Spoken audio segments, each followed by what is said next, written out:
জয় জগন্নাথ, জয় সুভদ্রা, জয় বলরাম। আমি চলে এসেছি পুরীধাম। না বন্ধুরা, পুরীধাম না, আমি চলে এসেছি পূর্ব মেদিনীপুরে দীঘাতে জগন্নাথ মন্দির দর্শন করতে। মন্দির প্রাঙ্গণ কিন্তু পরিষ্কার পরিচ্ছন্ন রাখবার জন্য স্বেচ্ছাসেবক এখন থেকে কিন্তু নিয়োগ করা হয়েছে। আরেকটা কথা একটু বলে রাখি তোমাদেরকে, এই যে জগন্নাথ মন্দিরটা তোমরা দেখছো, এই জগন্নাথ মন্দিরটা নির্মাণ করা হয়েছে 800 শ্রমিক দ্বারা। আর রাজস্থানে সুন্দর কিছু পাথর দিয়ে নির্মাণ করা হয়েছে এই মন্দিরটা। 213 ফুট উচ্চতা এই জগন্নাথ মন্দির। আর আমরা এই মন্দিরে প্রবেশ কিভাবে করছি, আজ 1 মে। তোমরা যদি মনে করো যে আসবে, তাহলে কিন্তু তোমাদেরকে খালি পায়ে মন্দিরের ভেতরে কিন্তু প্রবেশ করতে হবে। আর এখন তাপমাত্রা বলছে 32 ডিগ্রি।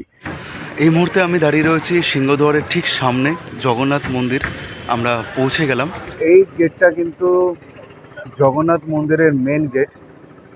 এখনো পর্যন্ত কিন্তু খুলবার সময় সূচি কিন্তু এখনো দেওয়া হয়নি। এটা ঠিক তোমরা দীঘাতে যখন আসবে, দীঘার সমুদ্রের পাশাপাশি তোমরা জগন্নাথ মন্দির দর্শন করতে পারবে।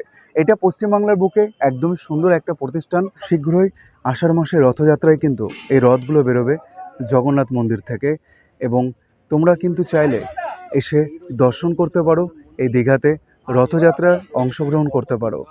এবং তোমরা কিভাবে আসবে, কেমনভাবে আসবে, সব কিছু ভিডিও সম্পূর্ণ ডিটেলস দেওয়া রয়েছে। তাই ভিডিওটা শুরু থেকে দেখো। ভিডিওটা শুরু করছি আমার গন্তব্য নবদ্বীপ ধাম থেকে। আমি নবদ্বীপ ধাম থেকে 8:09 ট্রেন ধরে হাওড়ায় পৌঁছে গিয়েছিলাম। হাওড়ায় পৌঁছানোর টাইম ছিল রাত্রি 10:30। এখান থেকে বেরিয়েই আমরা জনপ্রতি 20 টাকা ভাড়া দিয়ে ধর্মতলা পৌঁছে গিয়েছিলাম। এই হচ্ছে ধর্মতলা। তোমরা চাইলে এখানে অনেক রকম বাস পেয়ে যাবে দীঘায় পৌঁছানোর জন্য, কিন্তু আমরা পরমেশ্বর ট্রাভেলসে ট্রাভেল করব। এখানে কন্ট্যাক্ট নাম্বার শো করছে, তোমরা একবার দেখে নিতে পারো। আর অনলাইনে কিন্তু এনাদের টিকিটের বুকিং করার নিয়ম বা সমস্ত কিছু সিস্টেম রয়েছে। 31 81 15 বাস নাম্বার আমাদের। চলো ভেতরে ঢুকে তোমাদেরকে পরিবেশটা একবার দেখানো যাক। এটা হচ্ছে লোকো পাইলটের জায়গা, এবং এখানে রয়েছে 2 সিট বাই 3 সিট। আর এটা কিন্তু এসি কোচ, কোনো রকম স্লিপার না।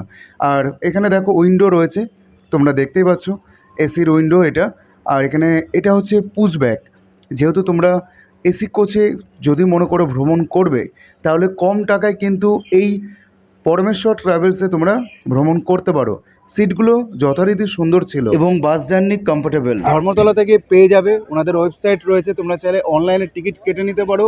আর এটা কিন্তু এসি কোচ, কোনো স্লিপার না। তোমরা এখানে 2 বাই 3 সিট তোমরা অপশান পেয়ে যাচ্ছ। আর টোটালটা এসি। আর আমরা জার্নি করব 184 কিলোমিটার। আমাদের টিকিটের মূল্য 305 টাকা পড়েছে। বাস ছাড়বার সময় ছিল ধর্মতলা থেকে রাত 12টা 30 মিনিট।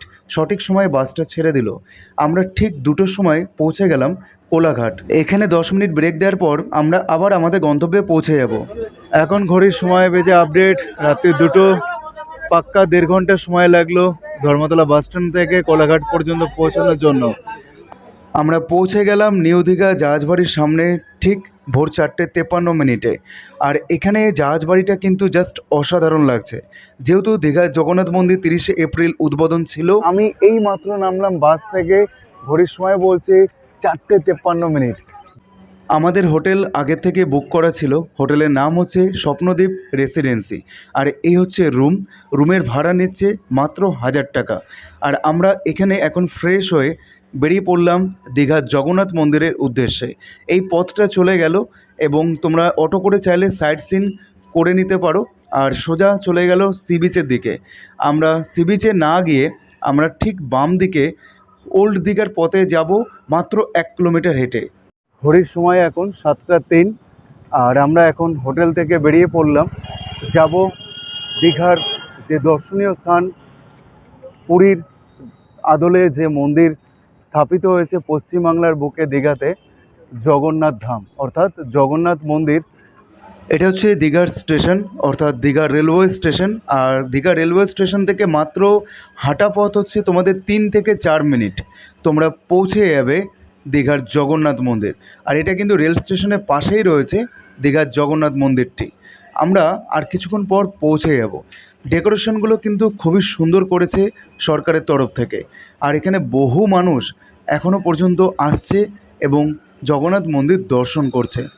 শুরু হয়ে গেছে পশ্চিমবাংলায় পুরীর জগন্নাথ মন্দিরের আদলে দীঘার জগন্নাথ মন্দির। সমুদ্র সৈকতে গা ভাসানোর পাশাপাশি তোমরা কিন্তু এই দীঘার জগন্নাথ মন্দির দর্শন করতে পারবে। আর এটা হচ্ছে মেন প্রবেশদ্বার, কিন্তু এখনও কোনো আপডেট নেই এই প্রবেশদ্বারটা কবে থেকে শুরু হবে। আর এই হচ্ছে ডেকোরেশন, জাস্ট রাত্রেবেলায় কিন্তু খুবই সুন্দর লাগবে এই জগন্নাথ মন্দিরটি দেখতে। জয় জগন্নাথ, জয় বলরাম, জয় সুভদ্রা। আর এখান থেকে দেখো জগন্নাথ মন্দিরটি খুবই সুন্দর লাগছে দেখতে। আর এটা হচ্ছে চৈতন্যদ্বার। তোমরা এই চৈতন্যদ্বার ভেতর দিয়ে প্রবেশ করে কিছুটা হেঁটে গেলে 6 নম্বর গেট দেখতে পারবে। আর এই 6 নম্বর গেট থেকেই আমরা আমাদের ভেতরে প্রবেশ করব। আর এটা যে দেখছো এখন হচ্ছে ডালা আর্কেড লেখা রয়েছে। একটা সময় এখানে কিন্তু মন্দিরে পুজো দেওয়ার জন্য ডালা পাওয়া যাবে। এখন এখানে জুতো রেখে আমরা প্রবেশ করলাম 6 নম্বর গেট দিয়ে ভেতরে। এখন ঘড়ির সময় বলছে সকাল 7টা 15 মিনিট। আর এখন তাপমাত্রা বলছে দীঘাতে 32 ডিগ্রি। তোমরা যখন আসবে এই পুরীর আদলে জগন্নাথ মন্দির দর্শন করতে, তোমাদের কিন্তু সম্পূর্ণ খালি পায়ে প্রবেশ করতে হবে। আর এই জগন্নাথ মন্দিরটি স্থাপিত রয়েছে 20 একর জায়গার ওপর, যার উচ্চতা 213 ফুট। আর এই জগন্নাথ মন্দিরটিকে নির্মাণ করার জন্য 800 শ্রমিক নিয়োগ করা হয়েছিল। আর এখানে বেলে পাথর দ্বারা, অর্থাৎ রাজস্থানের বেলে পাথর দ্বারা এই জগন্নাথ মন্দিরটি তৈরি হয়েছে, যার আকার অনেকটাই পুরীর মন্দিরের মতন। তোমরা যদি পুরীধাম ঘুরতে যাও, পাশাপাশি এইখানেও তোমরা ঘুরে যেও। জগন্নাথ মন্দির দর্শন করবার জন্য একটা সময় কিন্তু নির্ধারণ করা হয়েছে সরকারের তরফ থেকে। আর সেই সময়টা হচ্ছে সকাল 6টা থেকে রাত 8টা পর্যন্ত তোমরা কিন্তু জগন্নাথ মন্দির দর্শন করতে পারবে, প্রভু জগন্নাথকে দর্শন করতে পারবে। এবং এখনও কিন্তু এইখানে কোনো রকম নিয়ম চালু হয়নি পুজো দেওয়ার জন্য। আগামী দিনে আশা রাখছি খুব শীঘ্রই এখানে পুজো চালু হয়ে যাবে। শুরুতেই তোমাদেরকে দেখিয়েছিলাম জুতো রাখার ঘর, তারপর মোবাইল, মানিব্যাগ, পার্স যা যা কিছু থাকবে সব কিছু তোমাদের বাইরে রেখে তোমাদের কিন্তু ভেতরে প্রবেশ করতে হবে। আর এটা হচ্ছে দেখো পুরীর আদলেই যেহেতু দীঘার জগন্নাথ মন্দির, আর এই 3টে কিন্তু রথ সুভদ্রা, বলরাম এবং জগন্নাথ দেবের। আর এই 3টে রথযাত্রাই কিন্তু আগামী দিনে আষাঢ় মাসে তোমরা চাইলে দর্শন করতে পারো এই পুরীর আদলে জগন্নাথ মন্দির দীঘাতে এসে। এই রথ উৎসব, এই রথ উৎসব যেরকম পুরীতে বিখ্যাত, আশা রাখছি আগামী দিনে পশ্চিমবাংলায় এই জগন্নাথ মন্দিরেও রথ উৎসব নিয়ে খুব সুন্দর একটি সময় তোমরা কাটাতে পারবে। এই মেন প্রবেশদ্বারটা এখন বন্ধ রয়েছে বলে নিয়ম মানে সূচি এখনও চালু হয়নি। কবে থেকে হবে সেটাও এখন আপডেট নেই আমার কাছে। তো চলো আমরা 6 নম্বর গেট দিয়ে মেন সিংহদ্বার দিয়ে আমরা প্রবেশ করে ভেতরে জগন্নাথ দেবকে দর্শন করব। কিন্তু তোমরা যখন আসবে তখন হয়তো মেন প্রবেশদ্বার যেটা ছিল, যেটা এখন আপডেট নেই, সময় তালিকা এখনও বের হয়নি, কবে থেকে চালু হবে মেন প্রবেশদ্বার দিয়ে কবে থেকে মানুষ প্রবেশ করবে সেটা এখন আপডেট আমার কাছে এই মুহূর্তে নেই। আমরা 6 নম্বর গেট দিয়ে প্রবেশ করলাম এবং বহু দর্শনার্থী কিন্তু 6 নম্বর গেট দিয়ে ভেতরে প্রবেশ করলো। আর এখন সিংহদ্বার দিয়ে আমরা ভেতরে প্রবেশ করে সব কিছু নিদর্শন করব। এবং এই মন্দিরটি নির্মাণ করার জন্য মোট 250 কোটি টাকা খরচ হয়েছে। শোনা যাচ্ছে আগামী দিনে নাকি ইসকনের ওপরই দায়িত্ব দেওয়া হবে এই জগন্নাথ মন্দিরটিকে। তখন তোমরা যদি প্রবেশ করতে চাও, টিকিটের মূল্য দিয়ে প্রবেশ করতে হবে কিনা সেটা এই মুহূর্তে বলা সম্ভব নয়। তবে এই যে পশ্চিমবাংলায় এত সুন্দর একটি জগন্নাথ মন্দির আমরা দর্শন করছি, পুরীধাম 4 ধামের মধ্যে এক ধাম। আমরা গর্বিত পুরীতে আমরা জগন্নাথ দেবকে দর্শন করতে পারি। বাঙালি শুধু বলে নয়, গোটা ভারতবর্ষ প্রচুর মানুষ নানান স্থান থেকে পুরীতে বেড়াতে যায়, জগন্নাথ দেবের পুজো দিয়ে জগন্নাথ দেবকে দর্শন করতে যায়। কিন্তু আজ 30শে এপ্রিল শুরু হয়েছে জগন্নাথ মন্দির উদ্বোধন। কারণ পশ্চিমবাংলায় দীঘার সমুদ্র সৈকতের পাশাপাশি তোমরা কিন্তু সুন্দরভাবে দর্শন করতে পারবে পুরীর মন্দিরের আদলে এই জগন্নাথ মন্দির। তবে এটা জগন্নাথ ধাম কিনা এটা আমার জানা নেই, কারণ পুরীকে আমরা ধাম হিসাবে নির্বাচন করে থাকি যেহেতু 1000 বছরের পুরনো। তবে পশ্চিমবাংলায় পর্যটকদের জন্য এটা একটা সুবর্ণ সুন্দরময় একটা প্রতিষ্ঠান।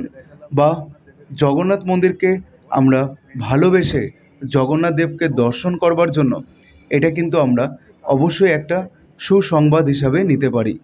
কারণ আমাদের পশ্চিমবাংলায় এমন সুন্দর একটি মন্দির নির্মাণ হয়েছে, আমরা দেখে গর্বিত। চলো তোমাদেরকে ভেতরে নিয়ে জগন্নাথ দেবকে একটু দর্শন করিয়ে দিই। এখনও পর্যন্ত ভেতরে কিন্তু ক্যামেরা অ্যালাউ রয়েছে, তবু সিকিউরিটি যারা রয়েছেন বা পুলিশকর্মী যারা রয়েছেন তারা কিন্তু বাধা দিচ্ছেন। যেহেতু আজ 1 মে, তাই এখনও পর্যন্ত আমরা হয়তো ভিডিও ক্যামেরা বা ফটোগ্রাফি এগুলো করতে পারছি। তবে আগামী দিনে কিন্তু এগুলো একটা রেস্ট্রিকশন পড়ে যাবে। যখন তোমরা পুজো দিতে আসবে, পুরীর মন্দিরের মতনই তোমাদের পার্স, মোবাইল ক্যামেরা, ফোন, যাবতীয় সমস্ত কিছু ভেতরে রেখে তারপরই তোমাদের মন্দির প্রাঙ্গণে প্রবেশ করতে হবে। জয় জগন্নাথ, জয় সুভদ্রা, জয় বলরাম। চলে এলাম পুরীর মন্দিরের আদলে জগন্নাথ দেবকে দর্শন করবার জন্য। খুব কাছ থেকেই আজ আমরা জগন্নাথকে দর্শন করব। জয় জগন্নাথ, জয় সুভদ্রা, জয় বলরাম। দেখে নাও ঠাকুরকে। আর এটা হচ্ছে প্রণামী বক্স, তোমরা চাইলে এখানে ডোনেশন করতে পারো, প্রণামী দিতে পারো। তবে প্রত্যেকটা মুহূর্ত আমরা কাটিয়েছি এই জগন্নাথ মন্দিরে, আর প্রত্যেকটা সময় আমাদের ভালো লেগেছে এই সুন্দর দৃশ্য দেখে। আগামী দিনে হয়তো তোমরা জগন্নাথ মন্দিরের ভেতরে প্রবেশ করে কোনো রকম ক্যামেরা বা ফোন ক্যামেরা, কোনো রকম ভিডিওগ্রাফি, ফটোগ্রাফি হয়তো তোমরা করতে পারবে না। যেখানে আমরা জুতো রেখেছিলাম সেখানে হয়তো সম্ভবত তোমাদের ফোন জমা রেখে তারপরে তোমাদের মন্দিরের ভেতরে প্রবেশ করতে হবে। যাই হোক, দীঘার জগন্নাথ মন্দিরটা কিন্তু খুবই সুন্দর, একদম দুর্দান্তভাবে নির্মিত করা রয়েছে এই দীঘার জগন্নাথ মন্দির। অনেকটাই উঁচু তোমরা দেখতে পাচ্ছ। আর এখানে দেখো, তোমাদেরকে যতটুকু সম্ভব হলো দেখানোর চেষ্টা করলাম।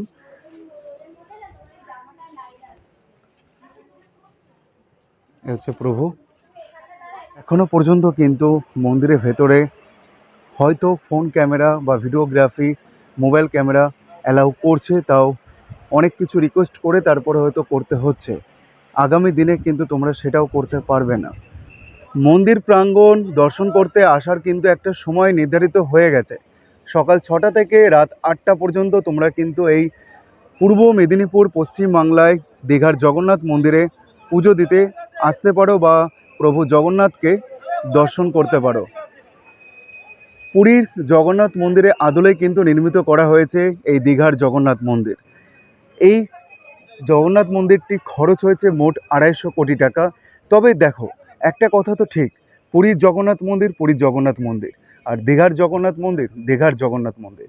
মানে তোমরা বুঝতেই পারছো, পুরী ধাম একটা আলাদা সৌন্দর্যময়, আর এখানে তারই আদলে কিন্তু তৈরি করা হয়েছে। তবে পশ্চিমবাংলায় এত সুন্দর একটা মন্দির বহু পর্যটকদের জন্য নির্মিত করেছেন। চারিদিকে কিন্তু প্রবেশ করে আমরা ঘুরে দেখে নিচ্ছি। আর এখনও পর্যন্ত ভিডিওগ্রাফি, ফটোগ্রাফি আমরা করে দেখে নিতে পারলাম। যেহেতু আজ দ্বিতীয় দিন জগন্নাথ মন্দিরে, 30শে এপ্রিল শুরু হয়েছিল উদ্বোধন, আর 29শে এপ্রিল শুরু হয়েছিল মহাযজ্ঞ, আর আজ 1 মে। এদিক দিয়েও একটা ফটকদ্বার রয়েছে, চলো আমরা এই ফটকদ্বারটা প্রবেশ করে একটু দেখে নিই। প্রত্যেকটাই সেম ফটকদ্বার একদম। এখানে এখনও কোনো মূর্তি নির্ধারণ করা হয়নি। যেরকম পুরীতে তোমরা যখন প্রবেশ করো, মানে পুরীর মন্দিরে যখন প্রবেশ করো, যে ফটকদ্বারের ভেতরে যেসব মূর্তিগুলো থাকে সেরকমভাবে এটা কিন্তু নির্মিত করা হয়েছে। আর এখানে রয়েছে ঠাকুর, চলো আমরা দেখে নিই। প্রভু জগন্নাথ মন্দির সুন্দরভাবে আমরা দেখে নিচ্ছি।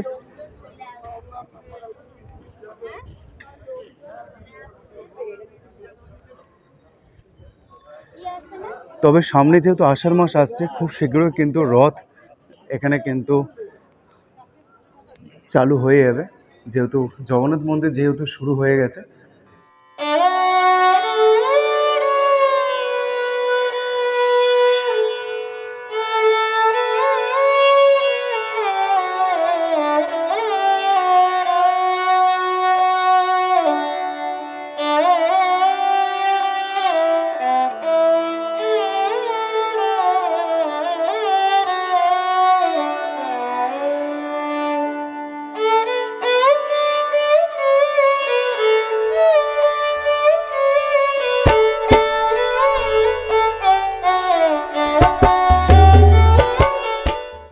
নবনির্মিত এই জগন্নাথ মন্দির ধাম তোমাদের কেমন লাগলো অবশ্যই কিন্তু তোমরা কমেন্ট করতে ভুলবে না। আর কমেন্টে সকলেই জয় জগন্নাথ একবার অবশ্যই লিখবে। আর ভিডিওটা ভালো লেগে থাকলে শেয়ার করে দিও আপনজনদের সাথে, বন্ধুদের সাথে। আর লাইক করতে ভুলো না, তোমাদের একটা লাইক, একটা কমেন্ট, একটা শেয়ার আমার মতন একজন ইউটিউব কন্টেন্ট ক্রিয়েটারে অনেকটাই মোটিভেট করবে। তাই তোমাদের ভালোবাসায়, তোমাদের ভালো লাগায় আমি আবারও নতুন আরেকটা এপিসোড নিয়ে চলে আসবো তোমাদের সাথে দেখা করতে। আজকের মতন ভিডিওটা এখানেই শেষ করছি। দেখা হচ্ছে নতুন আরেকটা এপিসোডে। Tata, bye bye. সকলে ভালো থেকো, সুস্থ থেকো, স্বাভাবিক থেকো। জয় জগন্নাথ, জয় সুভদ্রা, জয় বলরাম, জয় দীঘা, জয় জগন্নাথ মন্দির।